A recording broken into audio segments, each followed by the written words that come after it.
not going to get annoyed. I'm just going to repeat it. You have to learn to parent your flesh. And a lot of people try to look at their flesh as an enemy. I wouldn't look at your flesh as an enemy because you're still in your body, right? If you start, this is ridiculous. Okay. You should not hate your flesh. You should not treat your flesh like an enemy because you're still in your body. You just have to learn to influence your flesh. I like to look at my flesh as a child, right? My spirit is the parent. When you start to parent a child, you have to know that you cannot just leave that role as a parent. You can't just allow your child to be the parent and to tell you what to do and to tell you what it's going to do. No. Same with the flesh. You cannot allow, your spirit cannot allow your flesh to lead your spirit, right? You can't allow your flesh to lead your spirit because your flesh doesn't know what it wants. And you have to understand that a healthy parent is not deceitful. A healthy parent literally just wants the best for their child. Whether it means they say no to the child, whether it means they say we're not doing this right now, right? Whether it disciplines that child, whatever the case may be, that parent just wants what's best for their child. That child is naturally going to be deceitful. Any child is naturally going to have some form of deceit, right? Whether that means they tell a little lie here and there, whether that means that child tries to convince the parent that they want to do, what they want to do, try to convince the parent to get them to do what they want to do, try to manipulate that parent in some sort of way. It doesn't mean that child is bad. It just simply means that child doesn't know any better, right? It's a fly in here. This is crazy. This message will get out one way or another. But you have to learn to not allow your flesh to lead your spirit, right? Your spirit always has to lead your flesh because the spirit knows best. The spirit knows what you need and want. Your flesh only cares about what it wants. Just like a child. A child doesn't care about if chocolate cake at 11 p.m. is bad for it. It doesn't care if it has school in the morning, can't stay up until 1 a.m. It doesn't care about that. It wants to do what it wants to do in that moment, right? The child doesn't care about what the parent wants to tell it. Same with the flesh. The flesh does not care about what the spirit wants, right? Why I just try to move and the fly literally followed me. This is like I was saying, a child should never be in a position to where it starts to parent that parent. Your flesh should never be in a position to where it starts to lead your spirit. It's not how it's supposed to go. And something that I learned to do, because when you realize that your flesh does not care what it wants, it doesn't even know what it wants, you realize that you can influence that flesh. The parent can influence that child. And the more that you influence your flesh, it will learn to follow after you, right? It will always be deceitful. It will always try to manipulate you. It will always complain about things. It will always feel emotions. That doesn't go away, but it will learn to stop being rebellious as much as it was before. Same with the child. When you learn to parent a child in a healthy way, that child's gonna naturally learn to listen to you more and more, right? It's gonna know the schedule. It's gonna know the routine. Okay, this is what my mom wants. This is what my dad wants.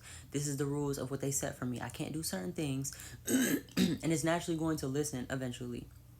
Same with the flesh. It's naturally going to listen. It's always going to be rebellious, but it's naturally going to listen. It's not going to be as bad as it was before.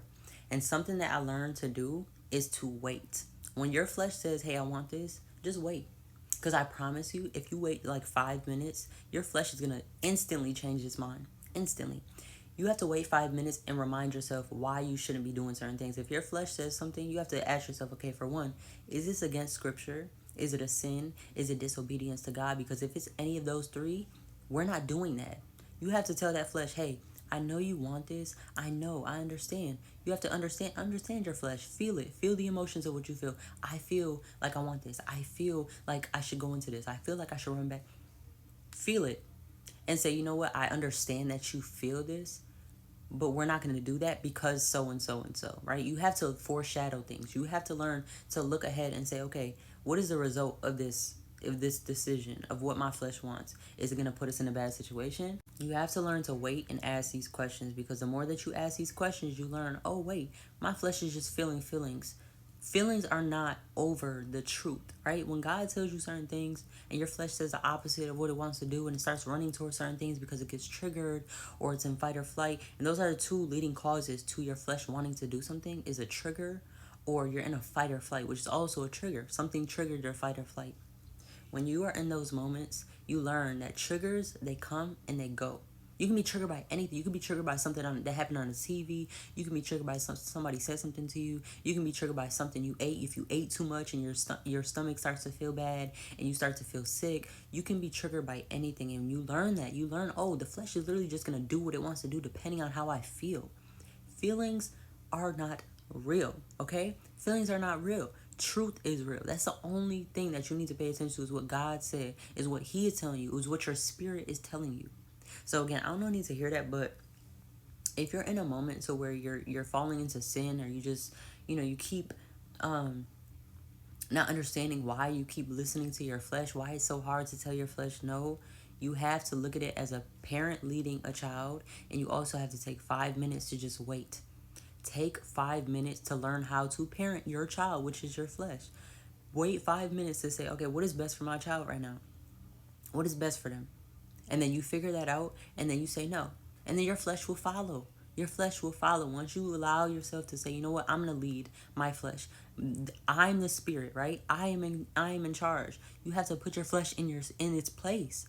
Your flesh is not in charge of you, and when you allow it to be, then it becomes rebellious. Then it becomes your enemy in a way, right? Your child can become your enemy if you allow that child to be your parent.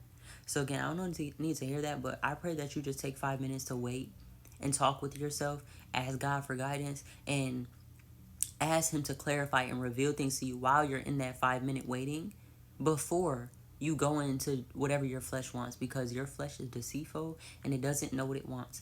Learn to parent your flesh.